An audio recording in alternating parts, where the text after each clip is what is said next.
अस्सलाम वालेकुम, मेरा नाम डॉक्टर शफीक चीमा है। काफ़ी लोग ये पूछते हैं कि यूरिया और क्रिएटिनिन का टेस्ट क्या होता है, इसकी क्या अहमियत है, कैसे करते हैं, एक्चुअली क्रिएटिनिन है क्या। तो सबसे पहले तो ये समझ लें कि जो आपका मसल है, पट्टे हैं, उनकी ब्रेक डाउन प्रोडक्ट है, वेस्ट प्रोडक्ट है। जब वियर एंड टीयर नॉर्मली होती है, आपके हर वक्त जो है ना वो मसल जो है वो बिल्ड भी हो रहे होते हैं, उनका कैटाबॉलिज्म होके ब्रेक डाउन होके कुछ चीज़ें ब्लड में रिलीज़ भी हो रही होती हैं। वो जो ब्लड में रिलीज़ होने वाली चीज़ें, उनमें मेन जो कंपोनेंट है वो क्रिएटिनिन है।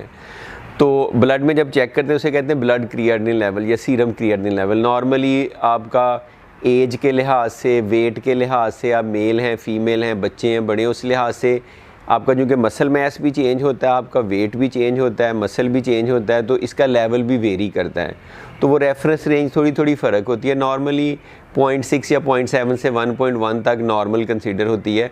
इसका मतलब ये कि जितनी आपकी वियर एंड टीयर से डेली क्रिएटिनिन ब्लड में आ रही है वो उसी लेवल पे रहती है। वो जो एक्स्ट्रा आती है वो फिर ब्लड से आपके किडनी के ज़रिए फ़िल्टर होकर पेशाब में निकल जाती है।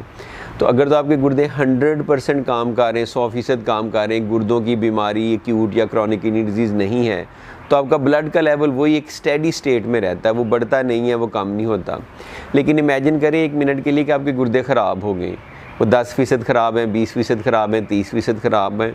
उसी लिहाज से वो गुर्दे क्रिएटिनिन को फ़िल्टर करके पेशाब में नहीं निकालेंगे, तो वो जिस्म में रह जाएगी। जब जिस्म में रह जाएगी तो खून में रह जाएगी, जब खून में रह जाएगी तो उसका लेवल ऊपर चला जाएगा। तो इनडायरेक्टली जितना जितना खून में लेवल उतना ऊपर जाता है, उससे हमें अंदाज़ा होता है कि इतना इतना गुर्दे का फंक्शन नीचे गया है। अब क्वेश्चन ये राइज होता है कि क्रिएटिनिन अच्छा टेस्ट है कि यूरिया अच्छा टेस्ट है, या blood urea nitrogen kidney function को डिटरमिन करने के लिए। तो उसका आंसर ये कि क्रिएटिनिन ज़्यादा अच्छा है, ज़्यादा एक्यूरेट है, ज़्यादा स्पेसिफिक है। यूरिया को और बहुत सारे फैक्टर भी इफेक्ट कर सकते हैं, जैसे अगर आपके मैदे में ब्लीडिंग हो रही है, जीआई ब्लीडिंग है, या आप स्टीरॉयड ले रहे हैं, या इन्फेक्शन है, सेप्सिस है, आपका मेटाबॉलिज्म बहुत ज़्यादा हाई है, काफ़ी ऐसी कंडीशन इसमें सिर्फ यूरिया बढ़ जाता है, हालांकि किडनी नॉर्मल काम कर रहे होते हैं। इसी तरह से कुछ ऐसी कंडीशन भी हैं जिसमें आइसोलेटेड क्रिएटिनिन बढ़ती है, यूरिया उतना नहीं बढ़ता। जैसे आपका जब मसल ब्रेकडाउन होता है, रैप्डोमाइलाइसिस होता है, कुछ ड्रग्स कर सकती हैं। तो ये तो डिफरेंट सिचुएशन है, लेकिन ओवरऑल होता ये कि जैसे जैसे क्रिएटिनिन बढ़ती वैसे वैसे यूरिया बढ़ता है। ये दोनों टॉक्सिन्स यही इंडिकेट करते हैं कि किडनी डिजीज़ है। तो नॉर्मली नेफ्रोलॉजिस्ट क्रिएटिनिन को फॉलो करते हैं, बल्कि क्रिएटिनिन से भी ज़्यादा जो उसका सेंसिटिव मार्कर है वो होता है जीएफआर या एस्टिमेटेड जीएफआर, उसको फॉलो करते हैं। क्योंकि क्रिएटिनिन हर बंदे की बॉडी वेट, साइज, सेक्स के लिहाज से फ़र्क हो सकती है। तो जब ये सारे फैक्टर्स एक इक्वेशन में डाल के हम उसका एक जीएफआर निकालते हैं, तो दैट रफली टेल्स यू कि उसके किडनीज़ कितने काम कर रहे हैं। उस लिहाज से फिर हम स्टेजिंग करते हैं। जैसे स्टेज 1 में हम कहते हैं कि आपका जीएफआर नॉर्मल है, 90 से भी ऊपर है, 2 में 60 से 90 के दरमियान है, फिर उसके बाद 3 से 60 से 30, और फिर 4 में 30 से 15, और लेस देन 15 स्टेज 5 है। तो इसका मतलब है लेस देन 15 का मतलब है आपकी किडनी 15% से कम काम कर रहे हैं। अब ये जीएफआर निकाला किस तरह से है? क्रिएटिनिन की बेसिस पे, आपके एज की बेस पे, सेक्स की बेस पे, रेस की बेस पे। तो बेसिकली जीएफआर से हमें अंदाज़ा हो जाता है। लेकिन जीएफआर कैलकुलेट करने के लिए ब्लड का टेस्ट क्रिएटिनिन बहुत ज़रूरी है। तो ये ब्लड का जो टेस्ट है क्रिएटिनिन है, इसकी वैल्यू के मुताबिक जीएफआर निकाल के फिर आपको एक स्टेज में डाल दिया जाता है कि आप स्टेज 3 के पेशेंट हैं, 4 के पेशेंट हैं। लेकिन इंपॉर्टेंट बात यह कि ज़रूरी नहीं है कि गुर्दों की दायमी बीमारी में क्रिएटिनिन बढ़े, एक्यूट किडनी इंजरी में बढ़ जाती है और कंडीशन में बढ़ जाती है।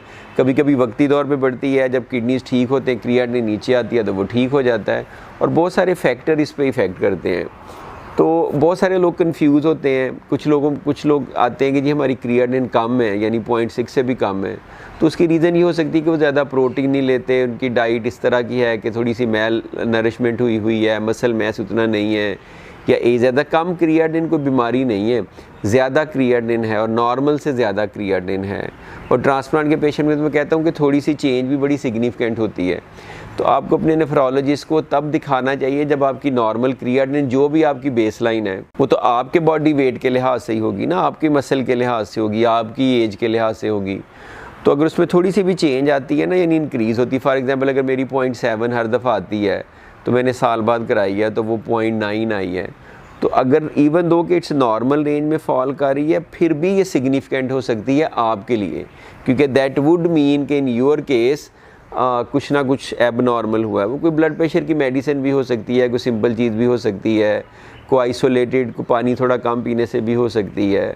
तो this is very important concept कि आप चेक सीरम क्रिएटिनिन करते हैं, कैलकुलेट जीएफआर करते हैं, then you come to a stage, और फिर उस स्टेज के लिहाज से आपकी ट्रीटमेंट होती है, डाइट होती है। तो this was a brief overview कि सीरम क्रिएटिनिन है क्या। सीरम क्रिएटिनिन यूरिया से बेहतर मार्कर है, क्रिएटिनिन से बेहतर जीएफआर है, जीएफआर कैसे कैलकुलेट करते हैं और कौन कौन से फैक्टर इस पर असरअंदाज होते हैं। तो I hope you liked it. Thank you very much. खुदा हाफिज़।